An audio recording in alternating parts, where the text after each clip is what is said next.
તો મિત્રો, જમીને ચાલવા નીકળવું એક સારી આદત કહેવાય અને ચાલીને પણ આવું દ્રશ્ય નિહાળવું એ આપણી નસીબની વાત છે।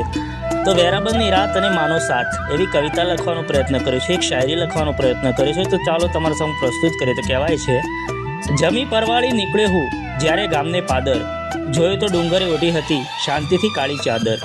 નથી કોઈ શોર બકોર, બસ પવનનો મધુર સૂર છે, મારા ગામ વેરાબંધની ધરતી પર આ કુદરતનું અનોખું નૂર છે। ગગને બેઠો ચંદ્ર જુઓ કેવો શીતળ પ્રકાશ રેલાવે, કે ડુંગરાના એ કાળા પથ્થરોને ચાંદનીથી નવરાવે। ખુલ્લી હવામાં હરતા ફરતા મન મારું હરખાય છે, ગામડાની આ પવિત્ર રાત સીધી હૈયે સ્પર્શી જાય છે। જ્યાં નજર પડી મંદિર પર ને શિખર ઝરહળતું દેખાયું, માં લખેલું નામ જોઈ ભક્તિમાં મારું મન ભીંજાયું। ડુંગરાની એ ગોદમાં માની મમતાનો છાયો છે, કે ડુંગરાની એ ગોદમાં માની મમતાનો છાયો છે, કે ચંદ્રના એ તેજમાં પણ માનો એક પડછાયો છે।